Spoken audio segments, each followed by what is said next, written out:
నమస్తే. ఈ ప్రపంచంలో మనిషి జీవించేది అతి కొద్ది కాలం మాత్రమే. సూర్యుడు, చంద్రుడు, నదులు, మహాసముద్రాలు, కొండలు, అడవులు నిరంతరం నిస్వార్థంగా మనిషికి అన్ని సౌకర్యాలను అందిస్తూ ఉంటాయి. వీటన్నింటికి కులం, మతం, ప్రాంతం, తనవాడు పరాయివాడు అనే తేడా ఉండదు. వాటిలో ఎలాంటి మార్పు ఉండదు. అంతేకాదు, రకరకాల జంతువులు ఆనందంగా జీవనాన్ని కొనసాగిస్తున్నాయి. మన జీవనానికి కావలసిన గాలి, వెలుతురు, నీరు, ఆహారం, ఉండడానికి కావాల్సినంత చోటు కల్పించేది ఈ ప్రకృతి. అయితే ఈ ప్రకృతిని తన సొంతం చేసుకోవడానికి మనిషి నిరంతరం ఆలోచిస్తూ ఉంటాడు. దీని ప్రభావం వలన ఎదురయ్యే చెడు ఫలితాలను అనుభవిస్తూ ఉంటాడు. సృష్టికి ఎదురీదడం, ప్రకృతిని ఎదిరించడం ఎవ్వరి తరమూ కాదు. ప్రకృతితో చెలగాటమాడడం వలన చివరకు తనకే ఇబ్బంది ఎదురవుతుందని, తిన్న ఇంటి వాసనను లెక్కించడం, పెట్టిన చేతిని కొట్టివేసే లక్షణాలు కేవలం మనిషిలోనే ఉన్నాయి. ఏ మాత్రం ఆలోచనా శక్తి లేని మూగ జీవాలు కూడా తనకు తెలియకుండా ప్రకృతికి ఎదురీదే ప్రయత్నం చేయవు.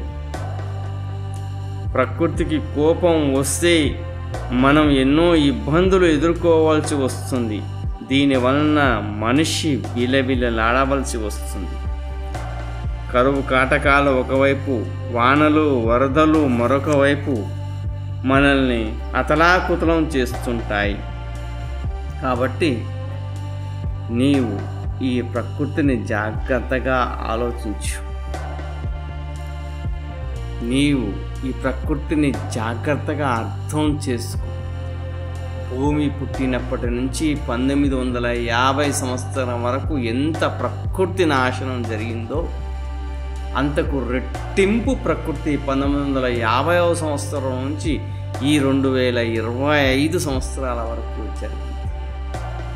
మనిషి అతి తెలివి, మనిషి యొక్క స్వార్థం, ప్రకృతిని మొత్తం వాడేసుకోవాలి అనేటటువంటి స్వార్థం మనిషిని ముంచేస్తుంది. కొద్దిమంది నా ఒక్కడి వల్లనే ఏమవుతుంది, నేనేం చేయగలను అనుకుంటూ చేతులను దులిపేసుకుంటారు. అది కూడా తప్పే. ప్రతి ఒక్కరూ నేను చేయగలను అని తలిస్తేనే ఈ కార్యం విజయవంతం అవుతుంది. ప్రకృతిని మనం రక్షించడం మూలంగా ప్రకృతి మనల్ని రక్షిస్తుందని గుర్తెరుగు. దీనికి ఒక చిన్న కథను మనం తెలుసుకుందాం. ఒక రాజ్యంలో కరువు కాటకాలు అనేవి విపరీతంగా పెరిగిపోయాయి. ఆ రాజు బ్రాహ్మణులందరినీ పిలిచి, మంత్రులందరినీ పిలిచి ఏం చేస్తే బాగుండు అని ఆలోచించాడు. అప్పుడు మంత్రులందరూ ఆ సద్బ్రాహ్మణుల చేత యజ్ఞ యాగాదులను చేయిస్తే ఈ కరువు కాటకాలన్నీ తీరిపోతాయని తెలియజేశారు. దానికి ఒప్పుకున్నటువంటి రాజుగారు ఆ సద్బ్రాహ్మణులు చెప్పినట్లుగా ఒక గంగాళాన్ని తెప్పించి అందులో ప్రతి ఒక్క ఇంటి నుంచి ఒక చెంబేడు పాలను తీసుకువచ్చి ఆ గంగాళంలో పోయండి. యజ్ఞ యాగాదులు నిరంతరాయంగా జరుగుతాయి, మన కరువు కాటకాలు తీరిపోతాయి అని తెలియజేస్తారు. అప్పుడు ప్రతి ఒక్క ఇంటి నుంచి ఆ గంగాళంలో పాలను పోస్తూ ఉన్నారు. కానీ ప్రతి ఒక్క ఇంటి వారు అంత గంగాళం పాలల్లో నేను పోసే ఈ చెంబేడు నీళ్లు ఏమైపోతాయి, ఏమీ కావులే అంటూ ప్రతి ఒక్కరూ నీళ్ళనే పోశారు. చిట్ట చివరికి అన్ని ఇళ్ళల్లో నుంచి పాలను పోసిన తర్వాత ఆ గంగాళాన్ని తీస్తే అందులో నీళ్లు మాత్రమే ఉన్నాయి. ఇలా ప్రతి ఒక్కరూ స్వార్థంతో జీవించడం మూలంగా మాత్రమే నేటి కాలంలో ఈ పరిస్థితులను మనం ఎదుర్కోవాల్సి వస్తుంది. చిన్న వర్షం వస్తేనే ఇండ్లన్నీ మునిగిపోయే స్థితిలోకి వచ్చి వేశారు. రాజకీయ నాయకుడు తన స్వార్థం కోసం ప్రజలకు లేనిపోని మాయమాటలన్నీ చెప్పి వాళ్ళను మోసం చేస్తున్నారు. ప్రజలు తన స్వార్థం కోసం ఆ రాజకీయ నాయకులు ఇచ్చేటటువంటి పైసలకు లోబడి వీరు స్వార్థంతో జీవిస్తున్నారు. ఇలా ఒకరిని ఒకరం మోసం చేసుకుంటూ మన జీవితాన్ని మనమే మోసం చేసుకుంటూ ఉన్నాం.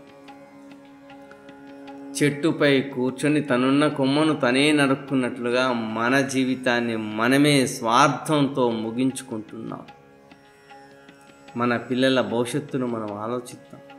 స్వార్థాన్ని విడనాడి మన జీవితాన్ని ఆనందమయం చేసుకుందాం.